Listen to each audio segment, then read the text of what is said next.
জান্নাতি ব্যক্তির কিছু বৈশিষ্ট্য হবে। জান্নাতের মধ্যে যদি আপনি এই সকল আনন্দ ফুর্তির ব্যবস্থাপনা চান, তাহলে দুনিয়ার মধ্যে কিছু বৈশিষ্ট্য আপনার মধ্যে আনতে হবে। হাদিসের মধ্যে বলা হয়েছে যে এই ব্যক্তি জান্নাতে যাবে, ওই ব্যক্তির বয়স কত হবে? বয়স দুনিয়াতে একজন মানুষের যৌবন যখন পরিপূর্ণ আকার ধারণ করে একজন মানুষের মধ্যে, ওই বয়সটা হলো মোটামুটি 26 থেকে নিয়ে 35 পর্যন্ত। 26 থেকে 25 থেকে নিয়ে 35 পর্যন্ত এই বয়সের মানুষের মধ্যে সবচেয়ে যৌবনের প্রবণতা বেশি থাকে। এরপরে ডাউন হতে থাকে, 26-এর আগে বাড়তে থাকে। বুঝতে পারছেন? তো এই বয়সের আল্লাহ তাআলা জান্নাতি ব্যক্তিকে এই বয়স দিবেন 30 থেকে 33 পর্যন্ত। তাকে এই বয়স দিবেন, উচ্চতা দিবেন আদম আলাইহিস সালামের মতো প্রায় 60 হাত, সুবহানাল্লাহ, 90 ফিটের মতো লম্বা হবে ব্যক্তি। আর তার চেহারার সৌন্দর্য দুনিয়ার মধ্যে সবচেয়ে সৌন্দর্যের অধিকারী ছিলেন কে? ইউসুফ আলাইহিস সালাম। আল্লাহ তাআলা তাকে সবচেয়ে সুন্দর করে তৈরি করেছেন। তো আল্লাহ বলেন দুনিয়ার সবচেয়ে বেশি সুন্দর যে ছিল, তার চাইতেও আরো বেশি সুন্দর চেহারা আল্লাহ তাআলা জান্নাতি ব্যক্তিকে দিবেন। সুবহানাল্লাহ। তাহলে ইউসুফ আলাইহিস সালামের চাইতেও সুন্দর চেহারার অধিকারী জান্নাতি ব্যক্তি হবে। জান্নাতি ব্যক্তির যে এই যে বৈশিষ্ট্যগুলো আমরা ভাবতেছি জান্নাতের মধ্যে গেলে এইগুলো পাবো, ওইগুলো পাবো, এই আনন্দ পাবো, কিন্তু ওইগুলো পাওয়ার আগে দুনিয়াতে আপনার বৈশিষ্ট্য কিছু অর্জন করতে হবে। দুনিয়া থেকে কি বৈশিষ্ট্য অর্জন করবে? জান্নাতে যেতে হলে দুনিয়া থেকে আপনার মধ্যে কিছু স্বভাব, কিছু বৈশিষ্ট্য অর্জন করতে হবে। এই বৈশিষ্ট্য না থাকলে জান্নাতের অধিকারী আপনি হতে পারবেন না। পবিত্র কোরআনে সূরা ইমরানের 133 নম্বর আয়াতে আল্লাহ তাআলা জান্নাতীদের কিছু বৈশিষ্ট্য উল্লেখ করেছেন। এই বৈশিষ্ট্যগুলো যদি আমরা, এই স্বভাবগুলো যদি, এই চরিত্রগুলো যদি আমাদের মধ্যে না থাকে, তাহলে অবশ্যই আমাদেরকে এই আমলগুলো করতে হবে, এই চরিত্রগুলো আমাদের মধ্যে আনতে হবে। পবিত্র কোরআনের সূরা ইমরানের 133 নম্বর আয়াতে আল্লাহ বলেন وسارعوا إلى مغفرة من ربكم وجنة عرضها السماوات والأرض। আল্লাহ বলেন ওয়াসারিউ ইলা মাগফিরাতিন মিন রাব্বিকুম, তোমরা তোমাদের রবের ক্ষমার দিকে যাও। যেই কাজ করলে তোমাদের প্রভুরা তোমাদের প্রভু তোমাদেরকে মাফ করে দেয়, যেই কাজ করলে, যেই পথে চললে, যেই কর্ম করলে আল্লাহ তাআলা তোমাদের উপর দয়া করবেন, ক্ষমা করবেন, ওই কাজ তোমরা বেশি বেশি করো। ও জান্নাতিন, এবং ওই জান্নাতের দিকে যাও। জান্নাতের দিকে যাও মানে আমরা কি জান্নাতের দিকে উপরে যেতে পারবো? যেতে পারবো না। জান্নাতে যাওয়ার জন্য যেই কাজগুলো করতে হয়, ওই কাজগুলো বেশি বেশি করো। যেমন জান্নাত আরদুহাস সামাওয়াতু ওয়াল আরদ, যেই জান্নাতের ব্যাপ্তি, যেই জান্নাতের প্রশস্ততা সীমানা হলো আসমান জমিনের সমান। সুবহানাল্লাহ। আসমান জমিন বলতে এই যে আমরা যে দেখি স্বাভাবিক এটা আসমান, কিন্তু এটা আসমান না, অনেক দূরে আসমান। ওই দূরত্বের কারণে রংটা এরকম দেখা যায়। আসমানের নিচে সব মহাকাশ, আসমানের নিচে সবকিছুই, এর কোনো সীমানা বিজ্ঞানীরা খুঁজে পায় নাই। একজন জান্নাতি ব্যক্তির সীমানা, তার যে আমাকে স্থল, এটার ব্যাপ্তি প্রশস্ততা হবে আসমান জমিনের সমান। সুবহানাল্লাহ। এরপরে আল্লাহ বলেন ওয়াইদাত লিল মুত্তাকিন, আমি এই জান্নাত কাদের জন্য তৈরি করছি? যারা মুত্তাকি থাকবে দুনিয়ার মধ্যে। এক নাম্বার বৈশিষ্ট্য হলো যেই ব্যক্তি মুত্তাকি হবে, মুত্তাকি জিনিস, মুত্তাকি হলো আপনার ভিতরে আল্লাহর ভয়, এই বৈশিষ্ট্য আনতে হবে। আল্লাহর ভয় কাকে বলে? আল্লাহর ভয় হলো দুনিয়ার মধ্যে কেউ আপনাকে দেখতেছে না, চার দেয়ালের মধ্যে বেষ্টিত আপনি আছেন, আপনার কাছে ক্ষমতা আছে, একজন ভুক্তভোগী ব্যক্তি আপনার কাছে আসছে একটা কাজের জন্য, একটা চাকরির জন্য আসছে, আপনার অফিসের মধ্যে সিসি ক্যামেরা নাই, কেউ দেখে না, চতুর্দিকে আপনার প্রহরী আছে, কেউ আপনাকে দেখতেছে না। ওই সময় আপনি ওই ভুক্তভোগী অসহায় গরিব ব্যক্তিকে বললেন তুমি যদি আমার এখানে চাকরি করতে চাও, তুমি যদি মামলার খালাস পাইতে চাও, তাহলে 1 লক্ষ টাকা হাতিয়ে দিতে হবে, অথবা 1 লক্ষ টাকা আমাদেরকে চা পান করতে দিতে হবে। এখন তো সরাসরি চায় না, বলে একটু চা বিস্কিট খাওয়ার জন্য তো কিছু দিতে হবে। ওই চা বিস্কিট খাওয়ার জন্য কখনো 10 লাখ দেয়, কখনো 20 লাখ দেয়। কোন দেশে গিয়ে যে ব্যক্তি চা বিস্কুট খায় আমাদের জানা নাই। যা হোক, ওই সময় আপনি যদি আল্লাহকে হাজির নাজির জেনে আপনি যদি এটা ভাবতে পারেন সিসি ক্যামেরা আমাকে দেখে না, কোন প্রহরী আমাকে দেখে না, কিন্তু সব জায়গায় আল্লাহর দৃষ্টি আছে না নাই? আল্লাহ কিন্তু সব জায়গায় দেখেন। ওই সময় সব শক্তি থাকা সত্ত্বেও আপনি যদি ওই সময় ঘুষকে বর্জন করেন, আপনি যদি ঘুষকে পরিত্যাগ করে ওখানে যদি নীতি নৈতিকতার পরিচয় দেন, এটাকে বলা হয় আল্লাহর ভয়। আল্লাহর ভয় কাকে বলে বুঝছেন তো? আল্লাহর ভয় মানে আল্লাহকে হাজির নাজির জানা, আল্লাহকে উপস্থিত জেনে আল্লাহর নির্দেশিত পথে চলা, আর তিনি যে নিষেধ করেছেন ওই কাজগুলো থেকে বিরতি থাকার নাম হলো আল্লাহর ভয়। আল্লাহ বলছেন এই বৈশিষ্ট্য যদি তোমার মধ্যে থাকে তাহলে তোমাকে জান্নাতের অধিকারী করা হবে। সুবহানাল্লাহ। তাহলে তুমি জান্নাতের মধ্যে বৈশিষ্ট্যপূর্ণ একটা জান্নাত পাইবা। এরপরে আল্লাহ বলেন দ্বিতীয় নাম্বার বৈশিষ্ট্য, জান্নাতি ব্যক্তির দুনিয়ার মধ্যে বৈশিষ্ট্য থাকতে হবে যে দুনিয়ার মধ্যে কিছু কিছু ব্যক্তি আছে, আমরা স্বাভাবিকভাবে দিনদার যারা, আমরা অনেক সময় একটু বিপদে পড়লে অস্থির হয়ে যাই, হতাশ হয়ে যাই, নিরাশ হয়ে যাই। আরে কি হইল, আল্লাহ কি আমার দিকে দৃষ্টি দেয় না, আমাকে কি একটু দেখে না? আবার যখন একটু সুখ পাই তখন আমাদের গায়ের চাপড়া মোটা হয়ে যায়, তখন আমরা আল্লাহকে দেখা যায় স্মরণ করি না, তখন আমাদের পিছনের দুঃখের কথা ভুলে যাই। এটা হলো মানুষের একটা স্বভাব, কিন্তু এটা উচিত নয়। আমরা সুখে থাকি আর দুঃখে থাকি, সর্বাবস্থায় আল্লাহকে স্মরণ করতে হবে, সর্বাবস্থায় আল্লাহর প্রশংসা করতে হবে, সর্বাবস্থায় কি করতে হবে? আল্লাহর প্রশংসা করতে হবে। তো জান্নাতি যেই ব্যক্তি হবে, পরকালে যদি জান্নাতের অধিকারী আপনি হতে চান, দুনিয়ার মধ্যে আপনাকে 2 নাম্বার বৈশিষ্ট্য অর্জন করতে হবে। সুখে থাকেন অথবা দুঃখে থাকেন, আল্লাহর সাথে আপনার যেই বাণিজ্য চুক্তি, এই চুক্তি ঠিক রাখতে হবে। বাণিজ্য চুক্তিটা কি? আল্লাহর কাছে আপনার জান মাল সবকিছু বিক্রি করে দিয়েছেন। পবিত্র কোরআনের সূরা তাওবার মধ্যে আল্লাহ বলছেন, একজন মানুষ সে তার জান এবং মালের বিনিময়ে, তার জান এবং মাল আমাকে বিক্রি করে দিয়েছে জান্নাতের বিনিময়ে। তাহলে আমি আমার জান এবং মাল যদি আল্লাহর সাথে চুক্তি অনুযায়ী, যদি তার নির্দেশিত আইন অনুযায়ী যদি আমি খরচ না করি, তাহলে আমি আল্লাহর সেই চুক্তি রাখলাম না। আল্লাহর চুক্তি কি? জান এবং মালের বিনিময়ে আল্লাহর কাছ থেকে জান্নাত নেওয়া। ওই চুক্তি না থাকলে আমি আপনি জান্নাত পাবো না। আল্লাহ বলেন, আল্লাযীনা ইউনফিকুনা ফিস সাররা'i ওয়াদ দাররা, যেই ব্যক্তি দুনিয়ার মধ্যে সুখে অথবা দুঃখে, বিপদে অথবা আনন্দে থাকুক না কেন, সর্বাবস্থায় আল্লাহর চুক্তি ঠিক রাখে, মানুষকে দান সদকা করে, সুবহানাল্লাহ, এবং আল্লাহর রাস্তায় টাকা পয়সা খরচ করে। তার কাছে 2 টাকা আছে, এমন সময় একজন ফকির আসছে, ক্ষুধার্ত ফকির, সে এসে বলতেছে, বাবা আমাকে কিছু খাবার দাও। এখন আপনি ভাবতেছেন আমার কাছে আছে 2 টাকা। আপনি যদি আল্লাহর চুক্তি ঠিক রাখতে চান, তাহলে আপনার পেটে যতটুকু ঢুকবে 1 টাকা হইলে আপনার খাবার হয়ে যাবে, তাহলে ওখান থেকে 1 টাকা অবশ্যই ফকিরকে দিতে হবে। যদি এটা আপনি করতে পারেন, তাহলে আপনি আল্লাহর চুক্তি ঠিক রাখলেন। কিন্তু আজকাল আমাদের অবস্থা কি? আমাদের ব্যাংকে টাকা আছে, আমাদের পকেটে টাকা আছে, এরপরেও আমরা ভবিষ্যতের জন্য অ্যাডভান্স হিসেবে আমাদের সব জায়গায় টাকা পয়সা রেখেও দান সদকার কথা বললে, ভালো কোনো জায়গায় কি বলে টাকা পয়সা খরচ করার কথা বললে কি বলে, টাকা পয়সা নাই, অভাবে আছে। কি বলে? আসলে অভাবে নাই, সব জায়গায় টাকা আছে। তারপরে কি বলে? অভাবে আছে। কিন্তু একজন জান্নাতি ব্যক্তির বৈশিষ্ট্য হলো, একজন ব্যক্তি যদি জান্নাতে যেতে চায়, তার একটা বৈশিষ্ট্য হলো নিজে না খেয়ে আরেকজনকে খাওয়ানো, নিজের কাছে কিছু থাক বা না থাক, আরেকজনের সুখের দিকে লক্ষ্য করা। আলী রাদিয়াল্লাহু তাআলা আনহু, তার ঘরে কোনো খাবার নাই, ফাতিমা রাদিয়াল্লাহু তাআলা আনহা তার ঘরের কিছু জিনিস বিক্রি করার জন্য আলী রাদিয়াল্লাহু তাআলা আনহুকে বাজারে পাঠাইছেন যে এইগুলো বিক্রি করে তুমি কিছু খাবার নিয়ে আসো। আলী রাদিয়াল্লাহু তাআলা আনহু বিক্রি করে এরপরে কিছু পয়সা পাইছে, এগুলো দিয়ে আটা কিনবে। আটা কিনে এরপর বাড়ির দিকে রওনা দিছে। প্রতিমধ্যে একজন ফকির আসছে, খুব ক্ষুধার্ত, আলী রাদিয়াল্লাহু তাআলা আনহুর কাছে খাবার চেয়েছে। তখন আলী রাদিয়াল্লাহু তাআলা আনহু ভাবছে যে আল্লাহ তাআলা তো ওয়াদা করছে মানুষকে খাওয়াইলে আল্লাহ তাআলা খাওয়ায়, ঠিক না? আল্লাহ তাআলা তাকে খাওয়ায়, যে মানুষকে খাওয়ায়। আল্লাহ তো সর্বাবস্থায় দান সদকা করতে বলছেন, তো আমি তাকে খাওয়াই আর আমার খাওয়ার দায়িত্ব আল্লাহ দিবেন, সুবহানাল্লাহ। আমি যদি আমার খাবারের দায়িত্ব নেই, তাহলে আমার পেটে খাবার নাও যেতে পারে, ঠিক না? আমার দায়িত্ব যদি আমি নেই, আমার খাবার আমার পেটের মধ্যে নাও যেতে পারে, কিন্তু আমার দায়িত্ব যদি আল্লাহ নেন, সব খাবার তার নিয়ন্ত্রণে। আমার দায়িত্ব যদি আল্লাহ নেন, তাহলে আমার কোনো টেনশন আছে? সে খাবার সবকিছু দান করে দিচ্ছে। এরপর বাসায় যাচ্ছে, ঘরে খাবার নাই, বিবি মাকে কিছু বিক্রি করার জন্য দিলেন, খাবার টাবার নিয়ে বাড়ি যাচ্ছে। এখন তো খালি হাত, আল্লাহ ভরসা, আল্লাহর ওয়াদার উপর, চুক্তির উপর ঠিক আছে। ঘরে গিয়ে দেখে তার স্ত্রী ফাতেমা রাদিয়াল্লাহু তাআলা আনহা আটা খামির করতেছে, রুটি বানাইতেছে। সুবহানাল্লাহ। জিজ্ঞাসা করছে, আটা পাইছো কই, ময়দা পাইছো কই? তো বলতেছে, একজন লোক আসলো, সে বলল যে আপনি নাকি তার কাছে আটা পাঠিয়ে দিয়েছেন, খাবার পাঠিয়ে দিয়েছেন, সেগুলো আমার কাছে পাঠিয়ে দিতে আপনি নাকি একটু ব্যস্ত আছেন। একজন লোক এসে তাকে আটা দিয়ে গেছে, কি বলছে যে আপনার স্বামী আমার কাছে খাবার দিয়ে দিতে, ওই যে আগে দিয়ে দিতে। আরেকজন ব্যক্তির নিজের দায়িত্ব আল্লাহর উপর ছেড়ে দিছে, আরেকজন অসহায় ব্যক্তিকে খাওয়ানোর ব্যবস্থা করছে। আল্লাহ তাকে এমন ভাবে খাওয়াইছে, দুনিয়ার এই খাবারটা কিন্তু ফ্রি। এই যে চুক্তি করছে না, একজন ফকিরকে খাওয়াইলেন আলী রাদিয়াল্লাহু তাআলা আনহু, এরপরে তার ঘরে খাবার গেল।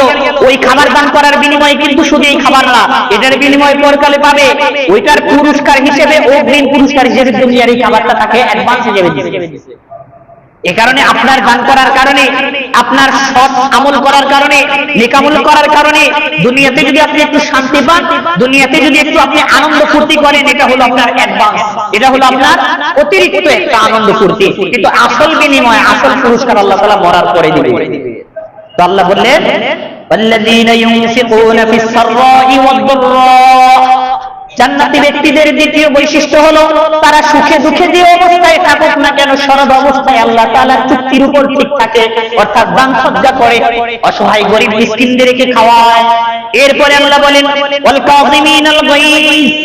এরপরে জান্নাতি ব্যক্তির তৃতীয় বৈশিষ্ট্য হলো যে কোনো সময় তারা রেগে যায় না, কোনো মানুষের উপর রাগ দেখায় না, সব সময় রাগ কন্ট্রোল করে। রাগ কন্ট্রোল করা, রাগ নিয়ন্ত্রণ করা, এটা হলো জান্নাতীদের বৈশিষ্ট্য। আপনি যদি এই বৈশিষ্ট্য অর্জন করেন তাহলে আপনি জান্নাতের কাতারে যাইতে পারেন। কি বৈশিষ্ট্য? রাগ দমন করতে হবে। দুনিয়াতে যত অনিষ্টতা, যত বিশৃঙ্খলা, যত মারামারি, হানাহানি, ফিতনা, ফাসাদ, সবগুলোই রাগ থেকে আসে। একজন আমার কর্মী গায়ে হাত দিয়েছে, আমি তার দৃষ্টি উদ্ধার করে দিলাম, রাগের কারণে না, প্রতিশোধ পরায়ণ হয়ে, হিংসা পরায়ণ হয়ে, রাজনৈতিক প্রতিহিংসার কারণে সে আমারে গালি দিল কেন, সে আমার বংশের লোকের উপর হাত তুললো কেন, আমার অফিসে আমার লোকের গায়ে, আমার পরিচিত লোককে সে গালি দিল কেন, প্রতিশোধ নিতেই হবে। রাগ না থাকলে কি সেইগুলো করতো? রাগ কন্ট্রোল করা এটা একটা মানুষের কত চতুর্মুখী একটা উপকারী আমল হলো রাগ কন্ট্রোল করা। আপনি যদি রাগ কন্ট্রোল করতে পারেন, এক নাম্বার হলো আপনার বিবেক সতেজ হবে, আপনার বিবেকের শক্তি বাড়বে। এই যে আমরা রাগ কন্ট্রোল করি না, আমরা তো দেখা যায় রাগ উঠলে আমরা চোখে দেখি না, বিশেষ করে আমাদের ঘরের লোকজনের উপর আমরা সবচেয়ে বেশি রাগ করি, কিন্তু এটা করা ঠিক না। আপনি রাগ কন্ট্রোল করলে এক নাম্বার হবে আপনার বিবেকের শক্তি বাড়বে, আপনার মাথা খুলে যাবে। দুই নাম্বার হলো আপনার কোনো পাপ হবে না, আপনার আরো সওয়াব হবে। রাগ কন্ট্রোল করলে ফেরেশতারা তার উপর রহমত বর্ষণ করতে থাকে আল্লাহ তাআলার পক্ষ থেকে। এই ব্যক্তির জন্য কাল কিয়ামতের জান্নাতের ব্যবস্থা। সুবহানাল্লাহ। কিয়ামতের দিন জান্নাতের যে দরজাগুলো থাকবে, অসংখ্য দরজা থাকবে, প্রায় 100-এর উপরে স্তর থাকবে জান্নাতে যারা যাবে। এর মধ্যে একটা দরজা থাকবে হলো যারা রাগ কন্ট্রোল করে, যারা রাগ নিয়ন্ত্রণ করে, কঠিন মুহূর্তেও বিচারারা নিজেকে নিয়ন্ত্রণ করে রাখে, এই ব্যক্তিদের জন্য জান্নাতে যাওয়ার জন্য আলাদা একটা গেট থাকবে। সুবহানাল্লাহ। আলাদা একটা দরজা থাকবে, এই দরজা দিয়ে রাগ কন্ট্রোল যে করছে ওই ব্যক্তি জান্নাতের মধ্যে থাকবে। এরপরে আল্লাহ বলেন ওয়াল কাযিমিনাল গায়জ ওয়াল আফিনা আনিন নাস। জান্নাতি ব্যক্তিদের চতুর্থ বৈশিষ্ট্য হলো মানুষকে ক্ষমা করে দেওয়া। এই যে জান্নাতি বৈশিষ্ট্যগুলো, এগুলো যদি আমাদের মধ্যে অর্জন হয়ে যায় তাহলে দুনিয়ার মধ্যে শান্তি ছাড়া অশান্তি আসবেই না। এই যে একটা বৈশিষ্ট্যের কথা বলা হলো ওয়াল আফিনা আনিন নাস, মানুষকে ক্ষমা করে দেওয়া, মানুষকে ক্ষমা করে দেওয়া, এই বৈশিষ্ট্য আমার আপনার মধ্যে যদি আসতো তাহলে সমাজের মধ্যে কখনো মারামারি হানাহানি লাগতো না। আপনি যদি ক্ষমা করে দেন, আল্লাহ রাসূল হাদিসের মধ্যে বলেছেন তুমি আরেকজনকে ক্ষমা করলে আল্লাহ তোমাকে মাফ করবেন। সুবহানাল্লাহ। আল্লাহর মাফ অবশ্যই বড়, ঠিক না? আমি যদি একজনকে ক্ষমা করে দেই, আমি যদি তার প্রতি রাগ সব মিশিয়ে দিয়ে আমি যদি তাকে মাফ করে দেই, আল্লাহ রাসূল বলেছেন কিয়ামতের দিন আল্লাহ আপনাকে মাফ করবেন। আরেকজন অন্যায় করছে, তাকে আপনি মাফ করতে পারলেন না, আপনার জীবনে কত অন্যায় আছে সেদিকে খেয়াল আছে? আমার জীবনে কত অন্যায় আছে, আমি সেই অন্যায়গুলোর দিকে তাকিয়ে যদি আমি একটু চিন্তা ফিকির করি তাহলে আমার উপর যেই ব্যক্তি অন্যায় করেছে আমি তার দিকে কখনোই রাগ করতে পারি না, আমি তাকে কখনোই প্রতিশোধ দিতে পারি না, আমি তাকে মাফ করে দিতে পারি। এই কারণে আপনার সামনে কেউ যদি অপরাধ করে, আপনার যদি ক্ষতি করে, সর্বোচ্চ জান্নাতি ব্যক্তির একটা গুণ হলো অন্যকে মাফ করে দেওয়া। আরেকজনকে মাফ করার গুণ যদি আপনি আনতে পারেন তাহলে আপনার পিছনের গুনাহগুলো আল্লাহ তাআলা মাফ করে দেন। সুবহানাল্লাহ। এরপর আল্লাহ বলেন আল্লাহু ইউহিব্বুল মুহসিনিন। আল্লাহ তাআলা সৎকর্ম পরায়ণশীলদের, নেক কাজ যারা করে, সৎকর্ম যারা করে, এদেরকে আল্লাহ তাআলা মাফ করেন। আল্লাহ তাআলা এই কয়েকটি গুণ উল্লেখ করে এরপরে আল্লাহ বলেন সৎকর্ম পরায়ণশীলদের আল্লাহ মাফ করেন। এক নাম্বার হলো আপনার তাকওয়া অর্জন করতে হবে, আল্লাহকে ভয় করতে হবে। দুই নাম্বার হলো সুখে দুঃখে যে অবস্থায় থাকেন না কেন আপনাকে দান সজ্জা করতে হবে। আপনার কিছু আছে আরেকটু আপনি আরেকজনকে দিয়ে দেন, আপনার খাবার একটু আছে এখান থেকে কিছু আরেকজনকে শরীক রাখেন। এর কারণে কি হবে, আপনার প্রতি আল্লাহর যে চুক্তি ছিল এই চুক্তি আপনি দৃঢ় রাখলেন। আপনার চুক্তি যখন আপনার সম্পদ আছে, কোটি কোটি টাকা আছে, এই সময় দান করলে চুক্তি অতটা মজবুত মনে হয় না, কিন্তু কঠিন সময় যদি আপনি চুক্তি ঠিক রাখেন ওই চুক্তির উপরে একজন ব্যক্তির আগ্রহ এবং আন্তরিকতা বাড়ে। যখন কঠিন মুহূর্তে আপনি একজন ব্যক্তির সাথে ওয়াদা ঠিক রাখবেন, চুক্তি ঠিক রাখবেন, তখন আপনার প্রতি তার আন্তরিকতা বাড়বে, বিশ্বাস বাড়বে। এখন আনন্দে আছেন, সবকিছু ঠিক আছে, এই সময় গতানুগতিক ভাবে তার সাথে চুক্তি ঠিক রাখা অতটা আপনার আন্তরিকতা বোঝাবে না। তো বৈশিষ্ট্য কি? 2 নাম্বার, সুখে দুঃখে যে অবস্থায় থাকেন না কেন আরেকজনের সুখ দুঃখ আপনাকে দেখতে হবে, আরেকজনের কষ্টে আপনাকে তাকে পাশে দাঁড়াইতে হবে। এরপরে 3 নাম্বার হলো রাগ কন্ট্রোল করতে হবে। 4 নাম্বার হলো অন্যকে মাফ করতে হবে। হাদিসের মধ্যে এই আয়াতের ব্যাখ্যায় বলা হয় যত ধরনের নেকামল আছে, যত ধরনের নেকামল আছে, এই নেকামলগুলোর মধ্যে অন্যতম বড় এবং অন্যতম নেকির ক্ষেত্রে বৈশিষ্ট্যপূর্ণ আমল হলো ওই 4টি। একটা হলো মাফ করে দেওয়া, 2 নাম্বার রাগ কন্ট্রোল করা, কঠিন মুহূর্তে দান সজ্জা করা, আল্লাহকে ভয় করা। যত নেকামল আছে এর মধ্যে শ্রেষ্ঠ নেকামলের মধ্যে 4টি নেকামল হলো এইগুলো। এই কারণে আল্লাহ বলছেন সৎকর্ম যারা করে এদেরকে আল্লাহ তাআলা মহব্বত করে। এরপরে 5 নাম্বার জান্নাতি ব্যক্তির বৈশিষ্ট্য, যাদের মধ্যে এই বৈশিষ্ট্যগুলো থাকবে তাদের জন্য আল্লাহ জান্নাতের ব্যবস্থা করছেন। কি বৈশিষ্ট্য? আল্লাহ বলেন দুনিয়ার মধ্যে আমরা অনেক সময় শয়তানের ফাঁদে পড়ে অন্যায় কাজ করে ফেলি, পাপ কাজ করে ফেলি। তো পাপ কাজ করাটা এর স্বাভাবিক ব্যাপার, কিন্তু পাপ কাজের উপর লিপ্ত থাকা, পাপ কাজ থেকে ফিরে না আসা, তওবা না করা মারাত্মক গুনাহ। বুঝতে পারছেন? পাপ কাজ করাটা স্বাভাবিক। আল্লাহ তাআলা আমাদের পিছনে শয়তান লাগাই দিয়েছেন। আমাদের ঈমান ততটা মজবুত না, শয়তান আমাদেরকে আক্রমণ করবে, কিন্তু আক্রমণ করবে, গুনাহ করব, এরপরে যদি তওবা করি এটাই হবে অত্যন্ত সাহসিকতার একটা কাজ। والذين إذا فعلوا فاحشة أو ظلموا أنفسهم ذكروا الله فاستغفروا لذنوبهم। জান্নাতি ব্যক্তিদের একটা বৈশিষ্ট্য হলো এই ব্যক্তিরা যখন কোনো অন্যায় কাজ করে ফেলে অথবা নিজেদের উপর জুলুম করছে, যাকারুল্লাহ, অন্যায় কাজ করতে সাথে সাথে ভিতরে অনুতাপ অনুশোচনা আসছে, ভাই আমি এটা কি করলাম, আমার তো তওবা করা দরকার, আল্লাহর কাছে মাফ চাওয়া দরকার। এই অনুভূতি কোন মুমিনের অন্তরের মধ্যে যদি থাকে দুনিয়ার কোনো কিচ্ছু তার লাগবে না। সবচেয়ে বড় সম্পদ এইটা অন্যায় কাজ করার পরে অনুশোচনা ভিতরে আসে। আপনি অন্যায় কাজ করেন এটা স্বাভাবিক, কিন্তু অন্যায় কাজ করার পরেও যদি ভাবেন কি আর করছি, নাই আরেকজনের কাছ থেকে 2 লক্ষ টাকা চুরি করছি, আর কি হয়েছে, এর যদি কত বড় বড় চোর আছে, আমরা এইভাবে নিজেদেরকে সান্ত্বনা দিই, ঠিক না? আমি আর কি করছি, আমার যদি বড় বড় ডাকাত কত আছে না সমাজের মধ্যে, তাদেরকে নিয়ে কথা বলেন। কিন্তু ভাই এইগুলো নিয়ে সান্ত্বনা দেওয়া এটাও একটা শয়তানের চক্রান্ত। আপনি ভাবতেছেন আমি তো মাঝে মধ্যে 2 ওয়াক্ত নামাজ পড়ি, ওই কলিমুল্লাহ সলিমুল্লাহ তো 1 ওয়াক্ত নামাজও পড়ে না, এটা হলো? তার সাথে আপনার তুলনা দিলেন, নিজেকে বিশ্বাস ভাইবে আপনি নিজেকে নিরাপদ মনে করতেছেন। নিজেকে এইভাবে সান্ত্বনা দিলে চলবে না, নিজেকে এইভাবে সান্ত্বনা দিলে চলবে না, বরং নিজেকে পেরেশানির মধ্যে রাখতে হবে। কিরে আমার বয়স 70 বছর, আমি মসজিদে 3 ওয়াক্ত নামাজ পড়তে যাই, ওই যে আমার পাশে আরেকজন চাচা আছে আব্দুর রহমান আব্দুল করিম, ও তো ওর বয়স 80 বছর, ও তো 5 ওয়াক্ত মসজিদে চলে যায়, আমি কেন 3 ওয়াক্ত মসজিদে যাই, আমি 5 ওয়াক্ত মসজিদে যাব। এই পেরেশানিটা আপনার অন্তরের মধ্যে রাখেন। আরেকজন 10 টাকা দান করতেছে, কিরে আমার তো টাকা পয়সা কম নাই, আমি 20 টাকা দান করব, কিন্তু এই প্রতিযোগিতাটা আমাদের মধ্যে নাই। অথচ আল্লাহ বলছেন নেক কাজের ক্ষেত্রে তোমরা প্রতিযোগিতা করো। আমাদের মধ্যে আছে কি? পাপ কাজ করার ক্ষেত্রে নিজেকে সান্ত্বনা দেওয়ার অনুভূতি, সান্ত্বনা দেওয়ার চিন্তা ভাবনা আর আন্তরিকতা, যে কিভাবে আমি তো মাঝে মধ্যে পড়ি, ও তো শুক্রবারের নামাজটাও পড়ে না। এই চক্রান্ত, এই চিন্তা ভাবনাটা কিন্তু শয়তানের মারাত্মক একটা ফাঁদ।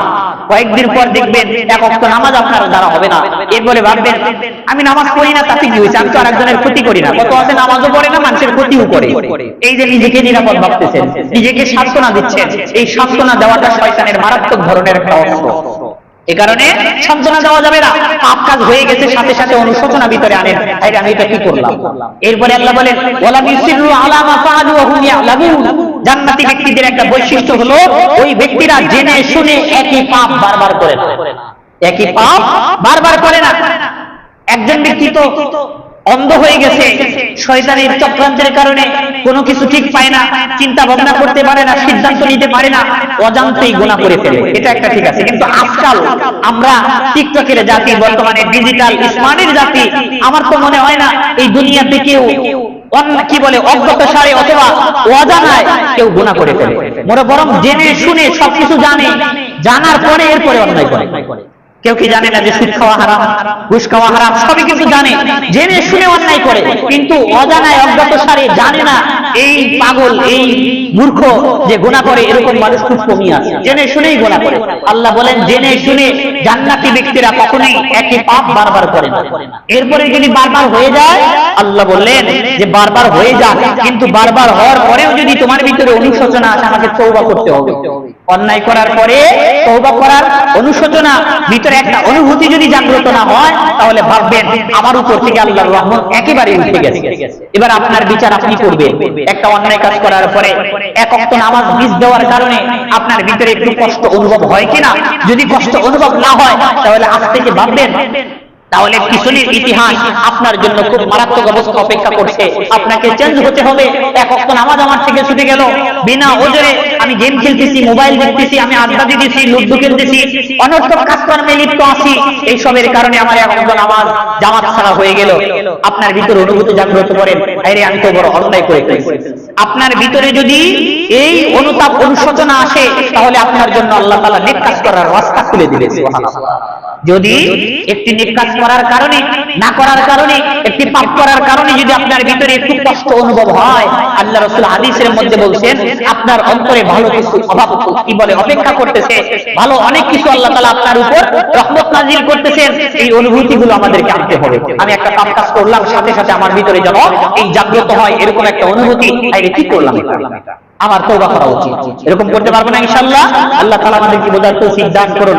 জান্নাতে যাইতে হলে জান্নাতের মধ্যে আল্লাহ তাআলা যে সকল নিয়ামত দিবেন, ওই সকল নিয়ামতের উত্তরাধিকারী যদি হইতে চান, তাহলে দুনিয়াতে আগে জান্নাতি হইতে হবে।